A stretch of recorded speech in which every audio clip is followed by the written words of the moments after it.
Tubanje kubasuhuza kandi tubaha ikaze mu kiganiro cyacu mukomeze mugubwe neza aho muherereye hose haba mu mirimo murimo Nyagasani umwami Imana agumye kubishimira kandi agumye kubagira neza. Rero nguko mwagumije mubidusaba kuva muri Kabendera Entertainment ati mujye mudukorera ibiganiro bitandukanye ubu natwe twarabyemeje rero niko bigiye kujya bigenda umunsi kundi mugiye kujya mubona ibiganiro wowe icyo usabwa ni kimwe. Kanda subscribe gusa kugira ngo ujye ubona ibiganiro byacu bya buri munsi kandi numara gukanda kuri subscribe umanuke hepfo gato ngo hari akazogera naho uhita ukanda kugira ngo tugumye turyoherwe umunsi kundi. Rero uyu munsi twabateguriye ikiganiro ukuremwa kw'isi ndetse no kugwa kwayo. Waba wibaza utese isi ko twumva abapadiri abapasiteri babivuga ndetse na muri Bibiliya kabivuga se isi yaguye gute cyangwa se izagwa gute niki kibyihisha inyuma. Uwo mwumva ari Kabendera rugiye kubageza ikiganiro kuri uyu munsi wa none. Reka wowe nucikwe kandi tugumye turyoherwe. Reka turebere hamwe. Creation and fall. Dutangiranye n'amagambo yavuga ngo creation and fall, kuremwa ndetse no kugwa. In the beginning, before the conception of time, God existed as the sole being from eternity. Ati mbere yuko ibindi byose biremwa Imana niyo yamanje kubaho kandi ibaho ari umwuka kandi witeka ryose. In a majestic act, he decided to create the heavens and the earth. Ati mu bushobozi bwayo no gukomera kwayo ndetse no gukora kwayo ngo yafashe umwanzuro wo kurema isi n'ijuru, bringing all existence into being. Irangije irema n'ibindi bintu byose. This magnificent work reflected his unmatched sovereignty and creativity. Ati ibintu Imana yaremye ngo byatumye iba idahangarwa cyangwa se nta wundi muntu wapfa kuyigereranyaho kuba nawe yakora ngibyo yakoze n'ubundi mu bushobozi bwayo. The pinnacle of his creation was the formation of man. Ati impamvu ya mbere yo kuba yarema ngo yari ifite gahunda n'ubundi yo kuba yarema umuntu, shaped in his own image. Umuntu uremye mu shusho yayo. This unique being received the breath of life directly from God. Ngo uyu muntu Imana yaremye ngo yahise imuhumekera mu mwuka direct uvuye mu Mana uhita ujya winjira muri uwo muntu. Ni kuvuga ngo umwuka duhumeka twebwe ni umwuka wavuye ku Mana, mbese duhumeka umwuka kimwe n'uw'Imana kuko ni umwuka wavuye mu Mana uza mu muntu, becoming a living conscious entity endowed with free will. Umuntu arangije ngo abaho yisanzuye kandi abaho neza bite ko Imana yaramuhumekeye umwuka yamuhaye n'ubwisanzure n'ubundi bubaho. Harmony reigned in those early days and man enjoyed divine closeness in Eden. Ngo umuntu abaho neza kandi ayoboye ikintu cyose ngo kandi cyabaga muri Edeni akiyoboye nta kibazo na kimwe gifite, nta kintu atinya, nta kintu na kimwe yikanga muri Edeni. However, even in this paradise, humanity faced its greatest trial. Ngo ariko nubwo umuntu yarari muri paradizo Edeni ngo ariko ngo yahuye n'ikibazo cyangwa se ikigeragezo gikomeye muri yo Edeni. Adam and Eve, the first humans, succumbed to the subtle temptation of the serpent. Ati Adamu na Eva ng'abantu ba mbere babiri babayeho ngo bagezaho bashukwa n'inzoka irazi barusha ubwenge irangije iraboshya ibasanze muri Edeni hahandi babaga bari. The forbidden fruit offered with deceptive promises became the catalyst for the fall. Ati kuba inzoka yaraje ngo ikabahereza urubuto rwabujijwe, forbidden fruit, ikababwira ati ni murya urubuto rw'Imana yababujije. Imana burya yarababeshye, Imana yababwiye gutya na gutya, namwe urubuto ni mururya namwe muzagira ubwenge arega muzaba ng'Imana rega. Ngo icyo kintu nicyo cyabaye ikintu gikomeye cyane cyo kuba cyagwisha isi. Disobedience introduced sin into the world, irreversibly altering the relationship between God and his children.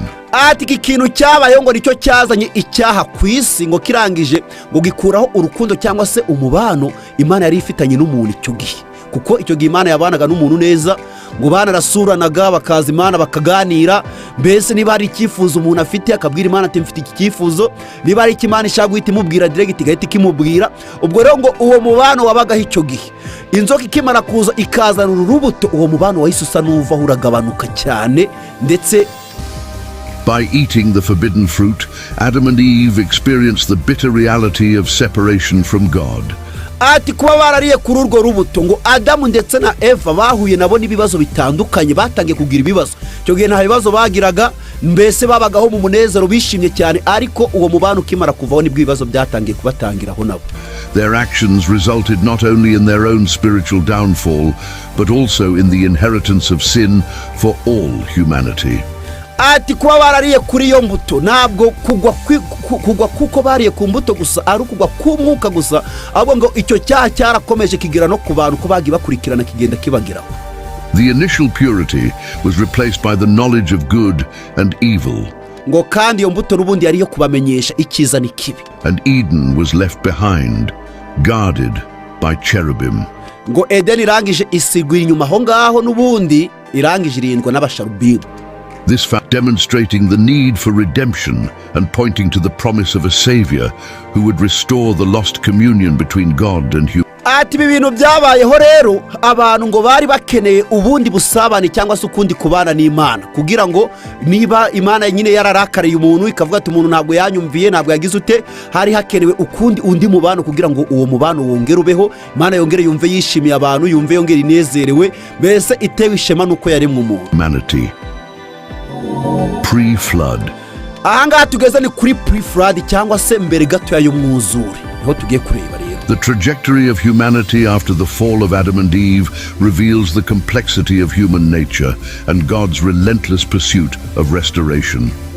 Ati abantu bamaze kubaho rero cyangwa se Adamu na Eva bamaze gucumura cyangwa se guhemuka, abantu bongeye kubaho barongera babaho benshi cyane, baragwira bagira gute ibintu ngibyo tu.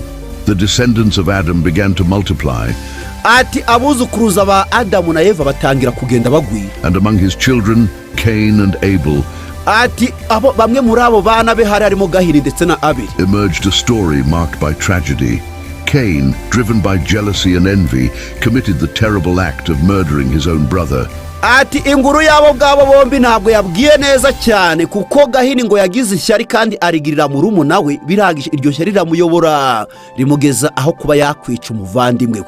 Nguko muri Bibiliya tugenda tubibona, dusanzwe tuzi ko aba bahungu bombi bagiye gutamba ibitambo babitura Imana, nubundi ngo Gahini yari umworozi, Abeli nawe yari umuhinzi. Gahini yajya gutamba, ndakeka hajya niko bimeze, menya ariko umwe yari umuhinzi n'undi ari umworozi, ariko umwe yajyaga gutamba gatambi bibi ariwe Gahini, ariko Abeli yajya gutamba gatambi ibintu byiza, Imana ikamwishimira cyane. Ariho hangaba ari kutubwira ngo ibi ngibi byatumye Gahini agira ishyari, iryo shyari riramuyobora arinda kwica umuvandimwe Abel. This act of violence marked a turning point in human history, showing how deeply sin could penetrate and erode the foundations of society. Ati icyaha Gahini yakoze cyo kuba yakwica umuvandimwe ngo cyaragiye ngo kinjira mu bantu, kinjira muri societe, kiragenda kirabahindura kugezana n'izi saha. Ubwicanye abantu baba bafite cyangwa se kuzirana kurugara n'ibiki byose byaturutse kuri uyu mugabo Gahini. As the population grew, corruption spread across the earth. Ati uko abantu bagendaga bakura cyangwa se bazamuka, niko ibintu bibi bagendaga bakura nabyo byagendaga birakura bakagenda baba babi cyane. Wickedness and injustice became widespread.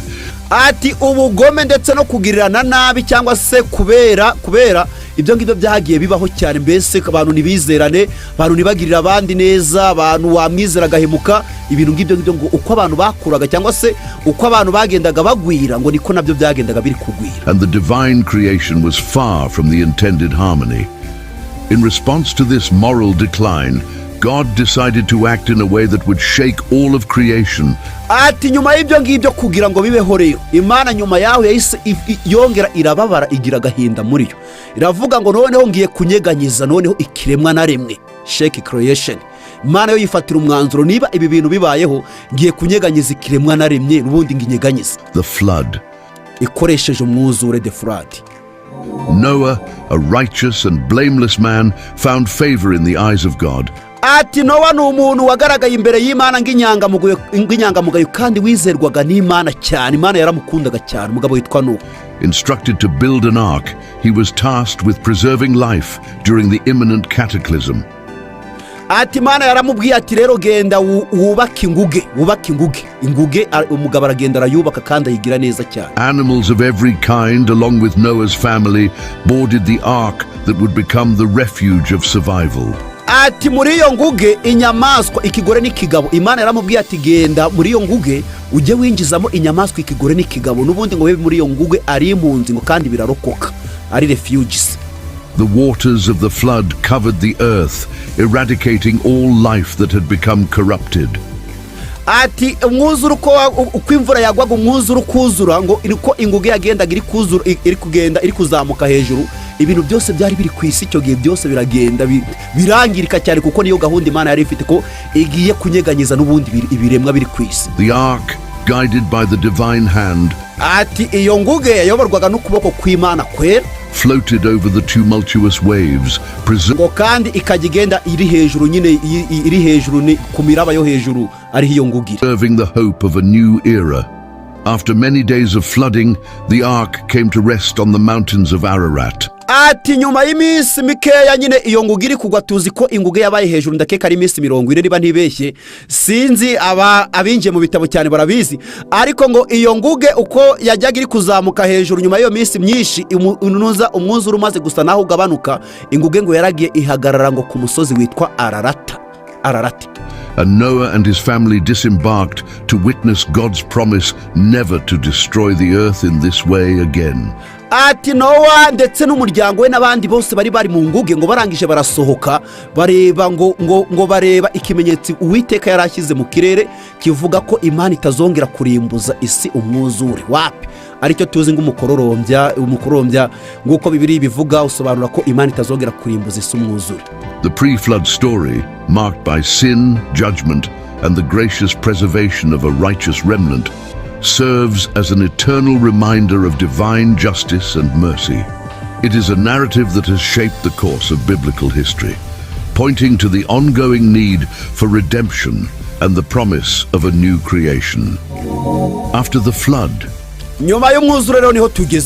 After the flood, humanity, represented by Noah's descendants, ati nyuma y'umwuzure abantu bagwiriye ku isi cyangwa se babaye ku isi n'abantu baturutse kuri Nowa, faced the challenge of repopulating the earth. barangije baragenda bagwira isi, baragwira cyane. Noah's sons, ati abahungu ba Nowa, Shem, hari harimo Shem, Ham, and Japheth, ndetse na Jafeti, became the progenitors of nations that abo nibo bahindutse nyine ibihugu nyine byiriho icyo gihe, kuko niba isi yari yarimbuwe n'umwuzure aribo bantu bari bariho, birumvikana ko nyine nibo twakomotseho twese na n'ubu ngubu turiho, ubwo nibo twakomotse. Spread across the earth, contributing to the diversity of creation. barangije bagwira isi nyine bayobora isi n'ibyari biriho. Shem is often considered the ancestor of the Semitic people. Ati Shem afatwa ng'umusekuruza cyangwa se igisekuruza ngo cya Semitic people. His descendants include groups such as the abuzukuruza be bari muri groupe nyine bo basanga ngo mu magroupe uzi ko hari abakomoka kuri runaka uko ngo Hebrews, arimo abaheburayo, abarumaniya and Arabs, ndetse n'abarabu bakomotse kuri Shem. Notably, through Shem's lineage comes Abraham, who would become a central figure in biblical history as the father of nations and the patriarch of the Hebrews. Ati Shem wo ngo bagumya kuvuga ngo yahindutse umuntu ukomeye cyane, kandi kuba na Aburahamu ng'umuntu tuzi cyane nawe yakomotse ngo kuri Shem. Japheth is noneho Jafeti we rero traditionally associated with Indo-European peoples. Ati Jafeti we abantu bo muri Europe aho ngaho nibo bakomotse kuri Jafeti. His descendants include groups such as the Greeks, ati abantu bamukomotseho nyine abuzukuruza we descendants, Roman, ngo hari harimo Abagiriki, Abaroma, Scythians, ndetse n'Abasivya, and others who spread across regions of Europe and Asia. N'abandi bose bamamaye aho ngaho cyangwa se batuye muri Europe na Aziya. Japheth's dispersion contributed to the ethnic and cultural diversity observed in ancient societies. On the other hand, Ham's descendants spread across various regions. Among them are the Canaanites, n'abaturuka kuri Hamu rero bo harimo Abanyakanani, Abanyegiputa, Philistines, n'Abafilistini, and other groups, ndetse n'ayandi magroupe cyangwa se tundi duce cyangwa se andi moko. Notably, there is an episode of disobedience associated with Ham's lineage. One day, ati umunsi umwe hari akantu batubwiye ngo hari ikintu cyabayeho ku bantu bakomotse kuri Hamu, kuba barababaye cyangwa se bikagenda nabi cyane, cyangwa se kuba hari abantu bari guhura n'ibibazo ubu ngubu kandi byarakomotse kuri Hamu. Reka nabyo tubirebe ibyo bibazo uko bimeze. Ati umunsi umwe Noah planted a vineyard. Ati Nowa yahinze uruzabibu. And after drinking some wine, arangije nyuma yo kunywa wine divayi, he became drunk and arangije arasinda. Ni Nowa bari kutubwira lay uncovered inside his tent. arangije aryama mu tente cyangwa se mu hema rye, aryama atiyogoroshe. His youngest son, Ham, umuhungu we mutoya Hamu, wumva ahantu bya bintu bamaze kutubwira aho byaturutse, kuba hari abantu bari guhura n'ibibazo muri iki gihe kandi byaraturutse kuri Hamu. saw his father's nakedness, arangije abona se yambaye ubusa, and instead of covering him or keeping it discreet, aho kugira ngo afate ikintu atwikire se yambaye ubusa amujyana ahantu hibanga hiherereye, ni Hamu bari kuvuga, went to tell his older brothers, arangije ahubwo ajya kubwira abandi bavandimwe be, Shem and Japheth. abwira Shemu ndetse na Jafeti. Shem and Japheth, in contrast to Ham, ati Shemu na Jafeti bo bakoze bitandukanye n'ibya Hamu, showed respect for their father's nakedness. barangije bubaha ubwambure bwa se, bumva baramwubashye, baravuga ati nta mpamvu yo kubona papa yambaye ubusa ngo tumuseke tugire gute, we yasinze n'ibiki byose, bo babihereza agaciro, baravuga ati burya nani papa, nubwo yaba yasinze ariko nani papa. They entered the tent backward, carrying a cloak to cover Noah without looking at him. ati bagiye mu tente cyangwa se muri iryo hema, bazana kroki cyangwa se umwenda, barangije baramutwikira, batwikira bwa bwambure bwe. When Noah awoke and learned what had happened, ati Nowa akimara gukanguka amenya ibintu byabaye, he pronounced a curse on Ham's lineage, arangije ahita avuma abantu bazakomoka kuri Hamu, blessing the lineages of Shem and Japheth. arangije ahumugisha n'abantu bazakomoka kuri Shemu na Jafeti. ukweza bya bihugu twamaze kubona byakomotse kuri Jafeti bigakomoka no kuri Shemu, mu byumve ndetse mwumve n'ibyakomotse kuri Hamu. This genealogy serves as a foundation for the subsequent narratives of the Bible, connecting the stories of the great patriarchs. ati ibi bintu byagumije kuba inguru yo muri Bibiliya, yagumije kuvugwa cyane kandi bifite aho bihuraniye n'abantu babayeho bakomeye cyane muri Bibiliya, such as Abraham, harimo ngo Aburahamu, Isaac and Isaka, Jacob, ndetse na Yakobo, to post-flood humanity. ng'abantu babayeho nyuma nyine y'umwuzure. It also contributes to understanding the different nations and cultures that emerged in antiquity. kandi bidufasha kuba twamenya rero n'ibintu byabayeho nyine mu gihe cya kera, ibintu by'imico, ibintu by'imigenzo yabayeho muri icyo gihe cya kera, according to the biblical perspective. nguko Bibiliya nayo ubwayo bivuga. The patriarchs, abo bantu babayeho rero bakomeye cyane, the saga of the twamaze kubona yuko abo bantu babayeho bakomeye cyane nk'uko babatubwiye, harimo Aburahamu na Isaka ndetse na Yakobo. patriarchs, marked by complex family relationships and divinely orchestrated events, played a fundamental role in biblical history, shaping the trajectory of God's people. Abraham, initially called Abram, and his wife Sarah, dukomeje rero kuri Aburahamu, ati Aburahamu ngo ni umuntu wakunze kuba yitwa Aburahamu, niko bamwitaga, ngo yari afite umugore witwa Sara, received an extraordinary promise from God. ngo babonye isezerano rivuye ku Uwiteka Imana isumba byose, cyangwa se Imana yera ibahereza isezerano, They would become parents despite their advanced age. ngo yuko bazaba ababyeyi nubwo bari bakuze cyane, bari mu myaka nyine ikuze cyane. However, Sarah, due to her old age, was unable to conceive a child. ati ariko Sara ngo yari ari mukuru cyane, atabasha kuba yagira yasama, mbese bishatse kuvuga ngo ntabwo yari yararenze cyagiye cyo kujya muri periodi, musanzwe mubizi n'igitsina gore mubizi cyane, hari biriya nyine bya periodi cyangwa se ibintu by'imihango katubyite gutyo, uzi ko ari byo bibafasha kuba mwasama cyangwa se mukaba mwatwita. Rero Sara we yari amaze kugera mu zabukuru, mbese yari amaze kuba monopause, nyine ibyo bintu atakibijyamo, ariko afite isezerano ryicayeho yuko Imana n'ubundi yamubwiye yuko azabyara. Her impatience and disbelief ati kutihangana kwe ndetse no kwizera kwe gukeya led her to suggest that Abraham have a child, ati byatumye asaba Aburahamu ati reka tubyara umwana, wumve, with her servant Hagar. hamwe n'umuja wacu Hagari. Hagar became pregnant, Hagari arangije aratwita, and Ishmael was born as a result of this union. Ismaili arangije nawe aravuka rero aho ngaho niho Hagari, niho Ismaili yavuye. The birth of Ishmael was significant as he was Abraham's first son, ati kuvuka kwa Ismaili byagaragaje ko ari we muhungu wa mbere wa Aburahamu, although he was not the child of the divine promise made nubwo atari umwana w'isezerano by God. ryavuye ku Mana. Ishmael's importance in the biblical narrative extends beyond his personal story. He became the ancestor of a group of people ati ngo Ismaili yahindutse nawe umusekuruza cyangwa se umuntu wakomotsweho n'abantu known as the Ishmaelites, bazwi nk'Abanyesmaili cyangwa se Ishmaelites, who primarily inhabited the desert region ati abo ngabo cyane cyane biberaga mu butayu ahantu h'ubutayu of the Arabian Peninsula. bwa Arabiya. The Bible highlights that Ishmael was blessed by God ati Bibiliya igaragaza ko Ismaila yari umuntu wahawe umugisha nawe n'Imana and became a skilled archer. ahinduka umuhanga ukomeye cyane mu kurasa, yari umurashi cyane Ismaila. However, in time, Sarah finally became pregnant. ati nubwo igihe cyageze n'ubundi Sara nk'uko yari yarabibwiwe n'Imana yarangiza agatwita. The miraculous birth of Isaac, ati mu buryo bw'ibitangaza havutse umwana witwa Isaac, whose name means laughter, ati yitwa izina rye ibitwenge cyangwa se laughter n'ubundi kuko n'ubundi yarazanye ibitwenge. the fulfillment of this divine promise. ati yaraje kuzuza isezerano ry'Uwiteka. The joy of having a child brought not only a physical heir, but also signaled the continuation of the promise made to Abraham.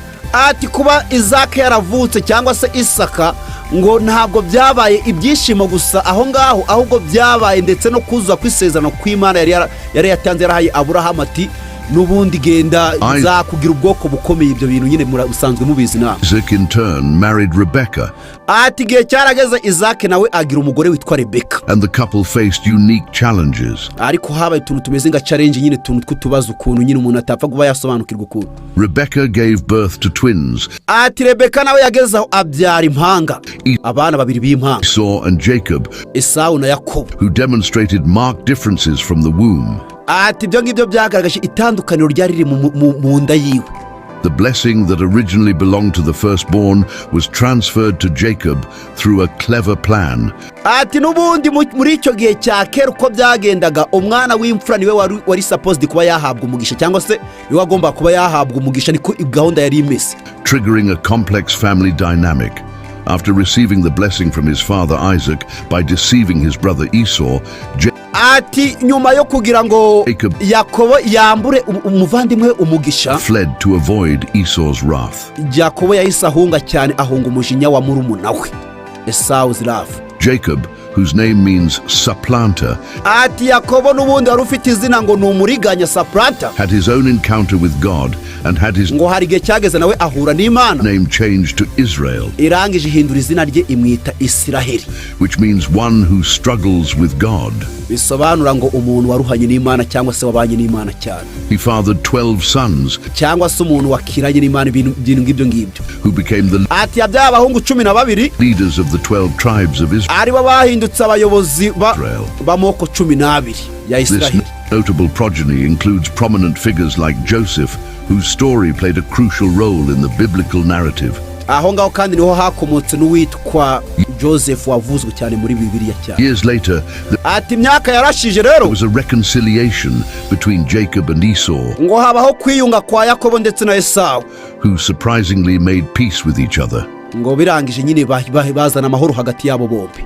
The move to Egypt marked a new chapter in the history of the patriarchs. ati kwimukira muri Egiputa rero, Joseph, Jacob's son, who umuhungu wa Yakobo, became a high-ranking official in Egypt, played ati yahindutse umuntu ukomeye cyane muri Egiputa, umuntu nyine udasubirwaho nyine b'abantu. hari igihe umuntu aba umuntu ukomeye nyine nk'uko Bibiliya bitubwira. Yakobo yagezeyo agirayo asitaragorinze, amaze kwanga kuryamana na Mukaputifari, agera hafungwa, arota inzozi. abantu barota inzozi arazisobanura, ibyo byose murabizi, birinda kuba yagira muri Egiputa. a crucial role in this episode.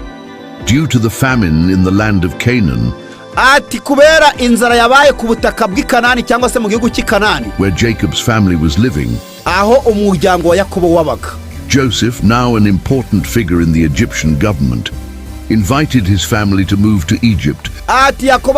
ati Joseph akimara kubona yuko afite ijambo muri Egiputa ari kuvuga nawe rikijyana, kuko Joseph yari prime minister cyangwa se Ministre Premier mukuru w'intebe, ajyana umukuru w'intebe, arangije ngo atumira abo bavandimwe be nasi, ati nimuze mwimukire muri Egiputa kuko ariho hantu hatari hari inzara muri icyo gihe. They would have access to food and sustenance. kubera ko yari afite uburyo bwo kugera ku biryo ndetse no kubyitaho cyane. Jacob and his sons accepted the offer and settled in the region of Goshen. ati Yakobo ndetse n'abo bahungu barangije bemera ibyo yari ababwiye, barangije ngo bimukira aho ngaho, ngo betura ku butaka bwitwa Gosheni, fertile area of Egypt. ubutaka bweraga cyane muri Egiputa, a fertile area of Egypt. By moving to Egypt, Jacob's family was able to survive the famine. Ati kuba bari mukiye muri Egiputa icyo gihe ngo Yakobo ndetse n'abahungu be babashije kuba barokoka inzara ari icyo gihe. And preserve their lineage. Barangije baroroka nyine babaho ngaho nyine tuba baragwira. This event was part of the fulfillment of the divine promise. Ati kingiki ni igice cy'isezerano ry'Imana yari yaratanze nyine irisohoje. Made to Abraham. That his descendants would be numerous. Yuko urubyaro rwe cyangwa se abazamukomokaho bazagenda bakagwira cyane kandi nkuko tubizi Mana yaramubwiye ati urubyaro rwawe ruzaba nk'umusenyi wo ku nyanja ruzagwira kandi reba mu kirere urabona zira nyenyeri uko utabasha kuzibara niko n'urubyaro rwawe ruzaba rungana. The saga of the patriarch. Thank you so much rero mukomeze mugubwe neza mureke tube dusoreje hanga tuzakomeza n'ikiganiro urumva ko hari aho duhiniye tuzakomereza hanga hambaka n'ubundi tugeze ku musozo turabakunda cyane rero ariko by'umwihariko mwebwe mwakoze subscribe mukomeze mugubwe neza cyane kandi comment nazo zirakenewe mukomeze mugubwe neza cyane turabakunda.